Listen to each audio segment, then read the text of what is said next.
Some children learn early that the world doesn't owe them kindness. Silas Brennan was one of those children.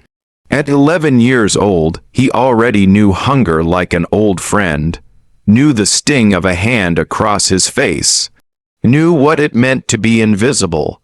But what he didn't know yet was that in 7 days 400 Apache warriors would surround his settlement asking for him by name. And what they would do when they found him would change everything anyone thought they understood about mercy, honor, and the debts that bind one soul to another. The sun hung low between the pines as Silas knelt by the creek, filling the dented metal canteen that Abner Cole had given him that morning. His hands shook slightly, not from cold. The day still held its warmth, but from the certainty that he'd already taken too long. Abner didn't tolerate delays, didn't tolerate much of anything really, except work done fast and silent. The water ran clear over the smooth stones, and Silas watched it for just a moment longer than he should have. That's when he heard it, a sound that didn't belong to the forest, not the crack of a branch under a deer's hoof, not the rustle of wind through needles, something else, something that made his chest tighten. He stood slowly, the canteen forgotten in his hand, water still pouring from its open mouth. The sound came again, a low rasp like breath dragged over broken glass. It came from deeper in the trees, past the wild berry bushes that marked where settlement land gave way to wilderness. Every person in the settlement had heard the stories: Apache raids, scalped families, burnt cabins. His own Aunt Hattie crossed herself whenever anyone mentioned the native tribes, as if the mere word could summon violence. Silas should have run, should have grabbed the canteen and raced back to Abner's stable without looking back. But the sound came a third time, weaker now, and something in it stopped him cold. It wasn't the sound of threat. It was the sound of something dying. Silas moved through the trees like a shadow, his worn boots barely disturbing the carpet of pine needles. 50 paces in, he saw him. The warrior lay on his back, one arm thrown across his chest, the other stretched towards something Silas couldn't see. Blood had soaked through the buckskin shirt, dark and spreading. Deep claw marks ran across the man's shoulder and neck. 4 parallel gouges that could only have come from one thing: mountain lion, maybe a bear. The warrior's eyes were closed, his breathing shallow and uneven. Intricate beadwork decorated his clothing and feathers were woven into his long black hair, even broken and bleeding. There was something powerful about him, something that made Silas feel small in a way that had nothing to do with fear. He should have left, should have pretended he'd never seen anything. But the man's lips moved, forming words Silas couldn't understand, and his hand twitched as if reaching for help that would never come. Silas stepped closer, then closer. Still, the warrior's eyes opened, dark and alert despite the pain, and fixed on the boy's face. For a long moment, neither moved. Then the man spoke again, his voice barely more than a whisper, the words rolling in a language that sounded like the wind through canyon walls. "I don't understand," Silas said quietly. His own voice surprised him, small and hollow in the vast silence of the forest. The warrior's hand lifted slightly, trembling with effort, and gestured weakly toward his mouth, then to Silas, then to the canteen still clutched in the boy's hand. Water. He wanted water. Silas glanced back toward the settlement. If anyone found out he'd been near an Apache, let alone helped one, Abner would throw him out for sure. Maybe worse, but when he looked back at the dying man, he saw something he recognized in those dark eyes. The same thing he saw in his own reflection when he passed the water trough at the stable: loneliness, the kind that knows it will die alone. He knelt beside the warrior and lifted the canteen to his lips. The man drank in desperate gulps, water spilling down his chin and mixing with the blood on his chest. When he finished, his hands shot out and gripped Silas's wrist with surprising strength. He spoke again, urgent now, his eyes burning with something that looked like gratitude and warning tangled together. Then his grip loosened and his eyes closed again. Silas stood slowly, his heart hammering against his ribs. The man was dying, maybe had hours left, maybe less, and there was nothing a boy with empty pockets and dirty hands could do about it. Except the thought came quietly, almost without permission. Abner kept milk in the cold cellar behind the stable. Fresh milk delivered that morning from the Patterson farm. Milk meant for the horses' mash, but milk all the same. Rich, nourishing, may be enough to give a dying man one more day. Silas looked down at the warrior one more time, then turned and ran, not back to the settlement to report what he'd found, not to fetch help or sound an alarm. He ran to steal milk for the enemy everyone told him had no soul, and somewhere in the distance, though he couldn't possibly have known it yet, 400 warriors had already begun their march. The cold cellar smelled of damp earth and horse feed. Silas pressed himself against the wooden doorframe, listening for Abner's heavy footsteps above. Nothing. Horses shifting in their STINITLLENTS. He had maybe 3 minutes before Abner would come looking for him, demanding to know why the water had taken so long. The milk jug sat on the stone shelf, beaded with condensation, fresh from the Patterson farm that morning, meant to be mixed into the horses' evening feed. Silas's hands trembled as he reached for it. Stealing from Abner wasn't just wrong, it was dangerous. The last boy who'd taken food without permission had been thrown out with nothing but the clothes on his back, and Silas had nowhere else to go. But the image of those dark eyes, filled with that terrible understanding of abandonment, wouldn't leave his mind. He grabbed the jug and a small tin cup, tucked them under his shirt, and climbed back up the cellar stairs. The afternoon light hit his face as he stepped into the stableyard. His heart hammered so loud, he was certain everyone within a mile could hear it. "Where in blazes have you been?" Abner's voice cut through the air like a whip. Silas spun around the jug, pressing cold against his ribs. "The creek, sir. Water was low. Had to walk upstream." Abner's eyes narrowed. He was a large man, weathered by years of hard work with hands that could break a boy's arm as easily as snapping kindling. "Took you long enough. Get those stalls mucked before sundown, or you'll sleep outside with the dogs." "Yes, sir." Abner turned and walked back toward the house, and Silas exhaled for what felt like the first time in minutes. He waited until the man disappeared inside, then ran. The forest seemed darker now, the shadows longer. Silas found the spot easily. He'd memorized every tree, every stone. The warrior lay exactly as he'd left him, chest rising and falling in shallow movements. Still alive, barely. Silas knelt beside him and poured milk into the tin cup, lifting it to the man's lips. The warrior's eyes opened slowly, focusing on the boy's face with an intensity that made Silas feel exposed, like every thought in his head was being read and understood. The man drank slowly this time, and when he finished, he spoke again in that flowing, incomprehensible language. But this time, he lifted his hand and pressed it against his own chest. Then he pointed at Silas and pressed his hand over the boy's heart. "I don't know what you're saying," Silas whispered. The warrior tried again, his voice urgent despite its weakness. He pointed toward the west, toward the mountains barely visible through the trees.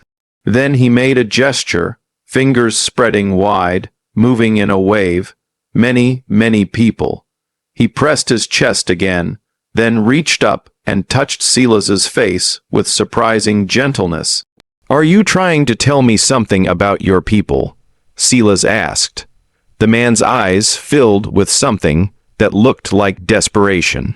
He gripped Silas's wrist and pulled him closer, speaking rapidly now, words tumbling over each other in a language that sounded like running water and distant thunder. Then his strength gave out, and he collapsed back against the ground, his breathing ragged. Silas stayed with him until the light began to fade, then carefully hid the jug and cup beneath a fallen log. "I'll come back tomorrow," he said, though he knew the man couldn't understand. "I promise." As he ran back toward the settlement, the forest behind him seemed to hold its breath, waiting.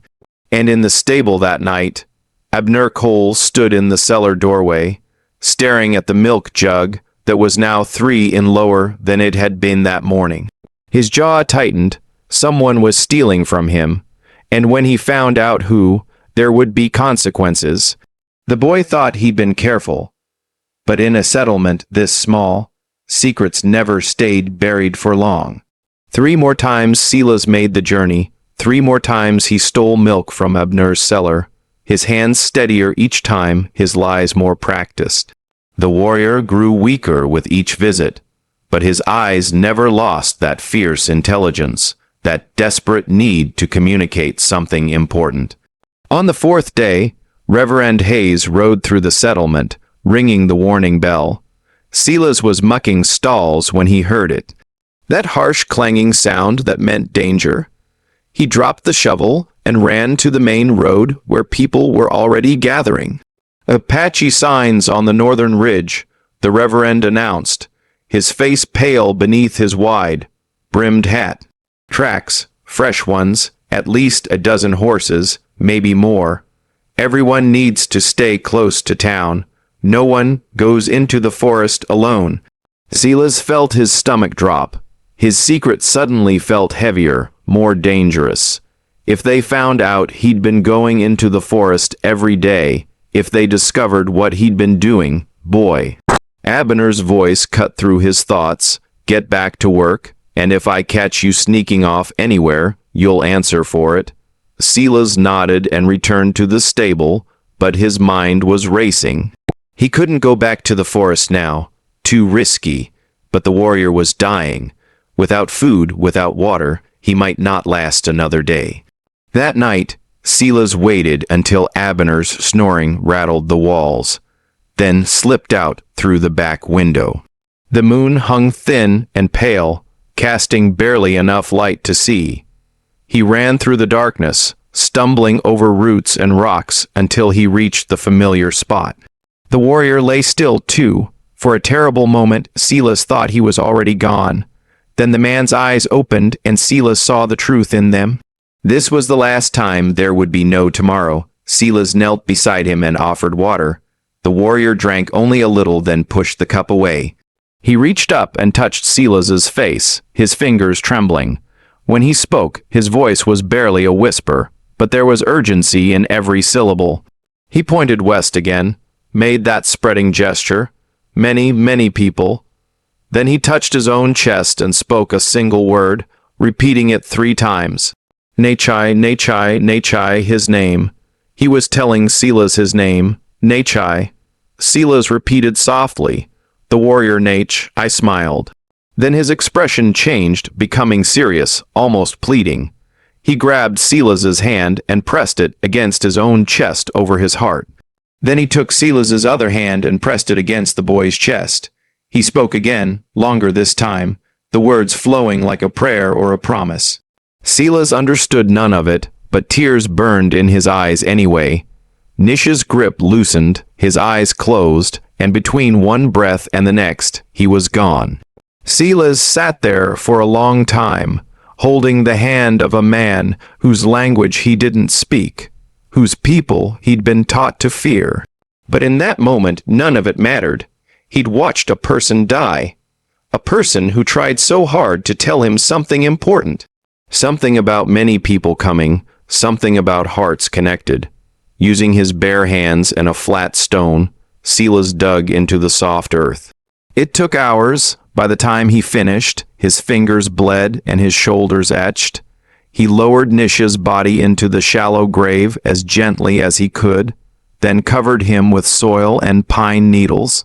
He arranged stones in a circle around the spot, marking it so he could find it again. As dawn broke through the trees, Silas stood over the grave, exhausted and hollow. He'd done the only thing he could. Given a dying man dignity in his final moments, kept him from dying completely alone. What he didn't know was that those carefully arranged stones formed a pattern, a message, one that would be read by eyes far sharper than his own. 7 days, that's all it would take for the message to reach them. 7 days for 400 warriors to learn that someone had honored their fallen brother. 7 days until everything changed. 6 days passed like a slow death. Silas went through the motions, mucking stalls, hauling water, avoiding eye contact, but his mind stayed in that clearing with those carefully arranged stones and the weight of a secret he couldn't share. At night, he dreamed of Nachai's eyes, urgent and desperate, trying to communicate something Silas still couldn't understand. On the 7th morning, Abner cornered him in the feed room. "You think I'm stupid, boy." The man's voice was quiet, which somehow made it worse. 3 weeks I've been tracking that milk jug. Every few days it goes down. Not enough to be obvious, just enough for a thief who thinks he's clever. Silas's mouth went dry. I don't know what. Abner's hand shot out and grabbed his shirt, lifting him onto his toes. "Don't lie to me. Where's it going? You selling it, trading it for something?" "No, sir, I would never." "Then where?" Abner shook him once. "Ard, tell me right now, or I swear I'll drag you to the Reverend and have you whipped in front of everyone." Silas's mind raced. He couldn't tell the truth. Couldn't admit he'd been helping an Apache. But he couldn't think of a lie good enough either. The silence stretched between them thick with threat. Then someone screamed. The sound came from outside, high and terrified. Abner released Silas and ran toward the door. The boy followed, his heart hammering, and burst into the yard where people were already gathering, pointing toward the ridge, the northern ridge, where the forest met sky. And standing along that ridge, silhouetted against the morning sun, were riders, dozens of them. No, more than dozens. They lined the entire length of the ridge, still as statues, their spears pointing toward heaven. "Get inside," someone shouted. "Get the children inside." Chaos erupted. People ran in every direction, mothers grabbing children, men rushing for rifles. The Reverend Hayes trying to restore order by shouting prayers. Nobody could hear over the panic. Silas stood frozen in the stable yard, staring at those distant figures, and felt something cold settle in his chest. They'd come. The Apache had come. And somehow he knew it was because of him. How many? A man yelled. Someone with a spyglass raised it with trembling hands. I count at least 200, maybe more. They're everywhere, 200. The number rippled through the crowd like poison. The settlement had maybe 40 men who could shoot. 40 against 200. It wasn't a fight. It was a massacre waiting to happen. But the warriors didn't attack. They just sat on their horses perfectly still, watching, waiting. Why aren't they moving? Someone whispered. Reverend Hayes stepped forward, his face pale but determined. Maybe they want to talk. Maybe they're not here for a new sound. Cut him off. Hoofbeat hats, not from the ridge, but from the east road. MOORE riders coming.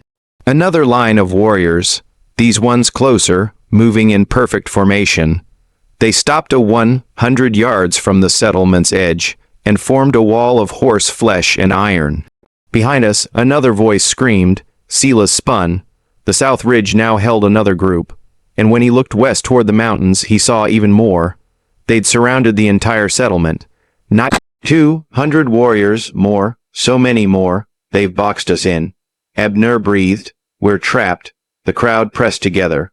everyone moving toward the center of the settlement as if the buildings could somehow protect them. Women wept, men checked their weapons with shaking hands, children clung to their parents' legs, too scared to even cry, and still, the warriors didn't attack. They just waited, silent, patient, like they had all the time in the world. The Reverend raised his hands. "We need to stay calm. We need to." A single rider broke from the northern group. He rode down the ridge slowly, deliberately, carrying a spear decorated with feathers. When he reached the edge of the settlement, he stopped. His voice rang out clear and strong, speaking in accented but understandable English. "We seek the boy," he called, "the one with hair like burnt grass and hands that carry mercy. Bring him forward. We have traveled far to find him." Every head in the settlement turned, looking. Searching, looking for Silas. Silas couldn't move. His legs had turned to stone. His lungs forgotten how to pull air. All around him, people stared, some confused, some beginning to understand. Hair like burnt grass. That described only one person in the settlement. "You," Abner breathed, his voice filled with dawning horror. "You've been going into the forest, the milk, the Apache." His face twisted with rage and fear. "What did you do?" Before Silas could answer, Reverend Hayes grabbed his arm. "Boy, if you know something about this, you need to speak now. All our lives depend on it." Silas's mouth opened, but no words came out. How could he explain? How could he make them understand that he'd only tried to help a dying man, that he hadn't known who Nitch was, hadn't known what would come after? "He's brought them down on us," a woman screamed. "The boys brought death to our door. Give him to them," someone else shouted. "It's him they want. Let them have him, and maybe they'll leave the rest of us alone." The crowd surged forward, anger replacing fear. Hands reached for Silas, grabbing at his clothes, his arms. The Reverend tried to hold them back, but there were too many. Too desperate. "Stop." The voice cracked across the settlement like thunder. Everyone froze. The Apache rider who'd spoken before had dismounted, and now stood at the edge of town, his spear planted in the ground. Behind him, the wall of warriors remained motionless, but the threat in their stillness was unmistakable. "The boy comes forward by choice," the rider said. "Not dragged, not forced. He walks on his own feet. Or we take him and everyone else." Silence fell like snow. Slowly, the hands released Silas. The crowd stepped back, creating a path between the boy and the waiting warriors. A path that looked like a walk to an altar of sacrifice. Silas stood alone in that empty space, trembling so hard his teeth chattered. He was going to die. They would hurt him, probably make him pay for touching their warrior, for daring to be near one of their people. But then he thought of Nish's eyes, the way they'd softened when Silas had given him water, the way his hand had pressed over Silas's heart, trying to communicate something important even in his final moments. If he ran, they'd kill everyone. If he went willingly, maybe, just maybe, the others would be spared. Silas took one step forward. Then another. His legs shook, but they carried him. Past Abner's accusing stare. Past the Reverend's helpless expression. Past all the people who'd never wanted him, never valued him, but who he was walking toward death to protect. When he reached the Apache rider, the man studied him with dark, unreadable eyes. "You are the one." "I don't know what I did wrong," Silas whispered, "but please, don't hurt them. They didn't know. It was just me." The rider's expression didn't change. He turned and spoke in his own language, words that rippled across the waiting warriors like wind through grass. Then he gestured for Silas. "Follow." They walked together away from the settlement toward the northern ridge. With every step, Silas expected an arrow in his back, a blade across his throat, but nothing came. Just the sound of hoof-beat hats behind them as 24 warriors fell in as escort. At the ridge's crest, Silas finally saw what the settlement couldn't, the full scope of what had come for him. Warriors covered the landscape like a dark sea, hundreds, easily 400, maybe more. They stretched in every direction, a force that could wipe the settlement off the map without breaking a sweat. And in the center of that sea, mounted on a paint horse, sat a man who radiated authority like heat from fire. He wore the full headdress of a chief, feathers cascading down his back. His face was weathered, his eyes sharp as broken glass. When those eyes found Silas, the boy felt pinned in place like a butterfly on a board. The writer beside Silas spoke. "This is Kecheta, war chief of the End, father of Nich, who you found in the forest." The name hit Silas like a physical blow. Father Nich had been the chief's son, and Silas had watched him die. Kecheta dismounted with the fluid grace of a man half his age. He stood before Silas, towering over the boy, and for a long moment said nothing, just studied him with those sharp, penetrating eyes that seemed to see straight through flesh and bone into whatever lay beneath. When he finally spoke, his English carried the weight of mountains. "My son went into the forest to hunt. He was strong, skilled, proud." Coach's jaw tightened, but the mountain lion was stronger. It caught him far from our camp, far from help. He knew he would die there, alone, like an animal with no name. Silas's throat constricted. He wanted to say something, anything, but words stuck. "For 3 days we searched for him." Kecheta continued. "We found where the lion attacked, found blood, found tracks leading deeper into the forest, but we could not find my son." His voice remained steady, but something in his eyes betrayed the grief beneath. "Then our best tracker discovered stones arranged in a pattern, a burial marker. Not our tradition, but a marker. Nonetheless, the writer who'd brought Silas forward spoke. The stones formed a circle. In the center, smooth river rocks were placed pointing west toward our territory. In our tradition, this pattern means respect for a fallen warrior. It means someone wished for his spirit to find its way home." Silas felt his chest tighten. He'd arranged those stones without thinking, just trying to mark the spot so he could find it again. He hadn't known they meant anything, hadn't known the pattern carried meaning. Kecheta stepped closer. "We opened the grave, found my son laid with respect, his weapons placed at his sides, his face cleaned of blood. Someone had closed his eyes. Someone had given him dignity in death." The chief's hand moved to his chest. "This is not something your people do for ours, not something we have ever seen from those who take our land." Silas found his voice small and cracking. He was suffering. I couldn't leave him there. You gave him water." Kecheta said it wasn't a question. "Yes, sir, milk. Rich milk that your people keep for themselves. I stole it from the man I work for. I'm sorry, you stole." Coach's expression shifted. Something that might have been respect flickering across his weathered features. "You risked punishment to feed a dying enemy." Why? Silas thought about Nish's eyes, about that moment of recognition when two souls who'd been abandoned by the world found each other in the worst possible circumstances. "He looked at me the way I feel inside, alone, like nobody cared if he lived or died. I know what that's like." Silence fell over the ridge. 400 warriors sat on their horses motionless, and Silas realized with a start that every single one of them was listening, waiting to hear what their chief would say next. "In our tradition," Kocha said slowly, "when someone saves the life or honors the death of one of our people, a debt is created, a sacred obligation that must be repaid. You could not save my son's life, that was already beyond any man's power, but you saved something more precious. You saved his honor. You made sure he did not leave this world as forgotten meat for scavengers." The chief placed his hand on Silas's shoulder. The weight of it felt like a mountain settling onto the boy's bones. "The stones you placed without knowing our ways spoke a language older than words. You marked his grave with respect. You pointed his resting place toward his home. Whether you knew it or not, you honored him as one of our own would have done."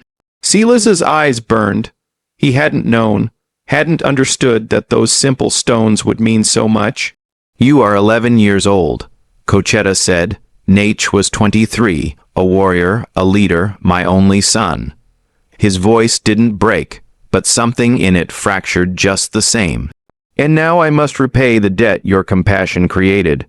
Kecheta's hand remained on Silas's shoulder, steady as stone.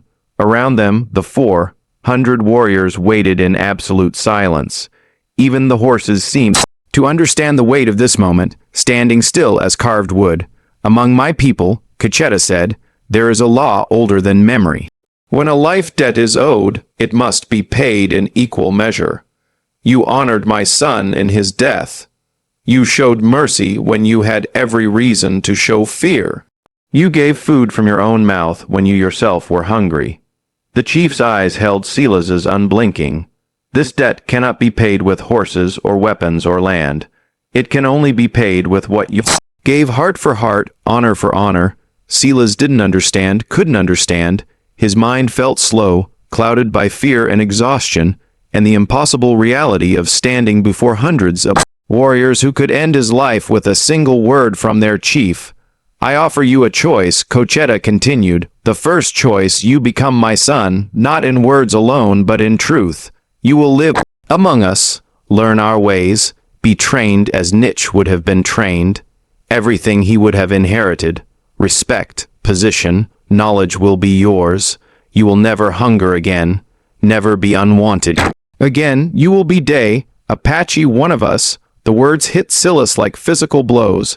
Adopted by an Apache chief, given everything a child could want, family, belonging, purpose. He'd spent 11 years being nobody, worth nothing, and now this man was offering him a life beyond anything he'd ever imagined. But leaving meant never seeing the settlement again, never knowing if the people he'd grown up around, even those who treated him poorly, were safe. It meant becoming something entirely different. Something his Aunt Hattie and Reverend Hayes and everyone else would call savage. Enemy lost. The second choice, Cachetta said, and his voice softened slightly. You name anything within my power to give, and it is yours. Horses, gold, safe passage for your people, protection from raids. Whatever you desire, if I can grant it, I will. Anything, the word echoed in Silas's head. He could ask for money enough to leave the settlement and start somewhere new, could ask for horses and ride away from Abner Cole and his heavy hands, could ask for revenge against those who'd hurt him, could ask for comfort, security, escape.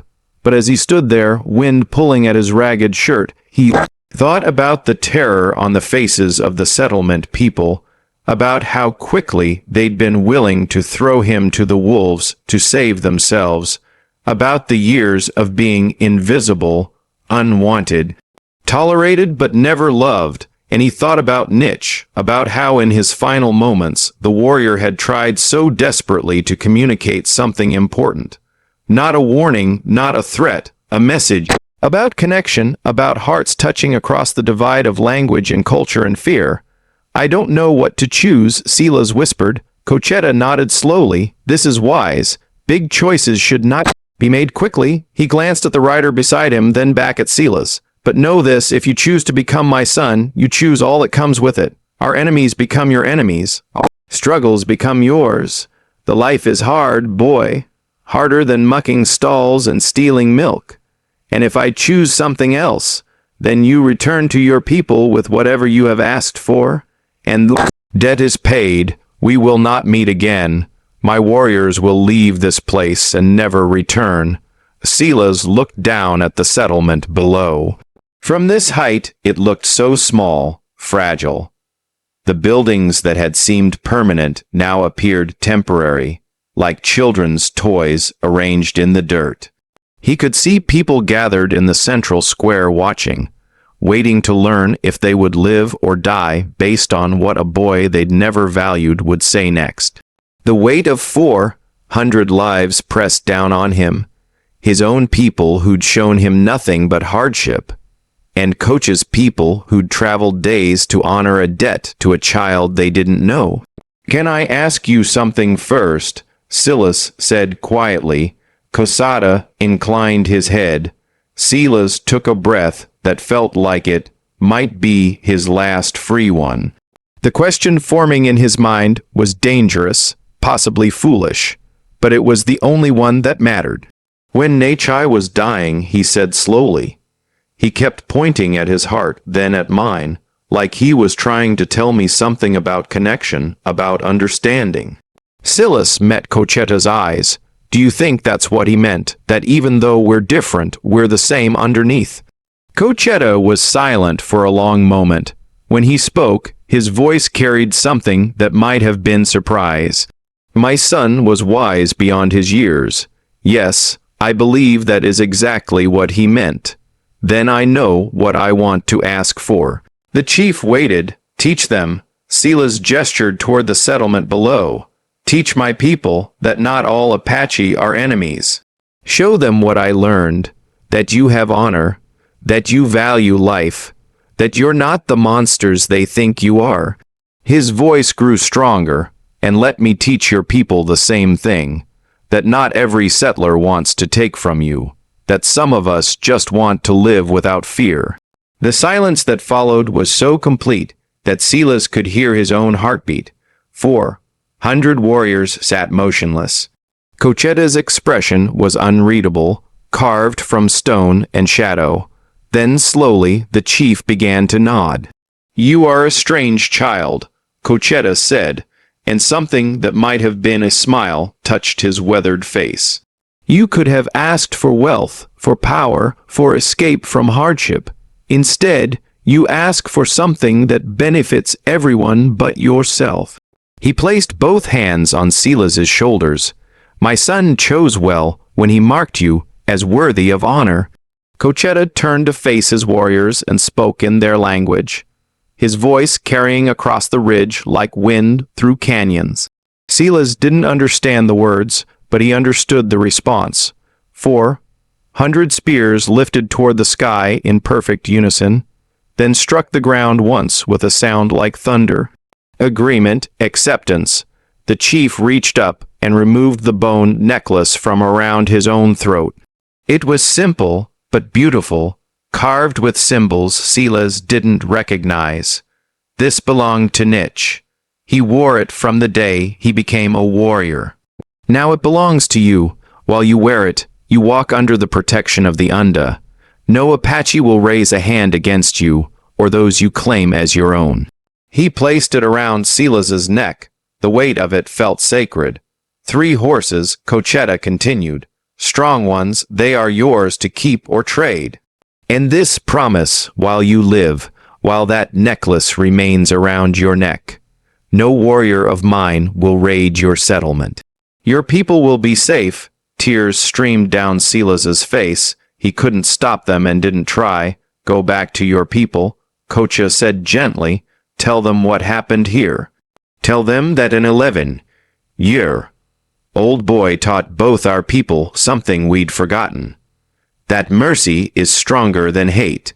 That kindness can change the course of war. Silas walked down the ridge on trembling legs, 3 magnificent horses following behind him, the necklace heavy and warm against his chest. When he reached the settlement, people stared in stunned silence.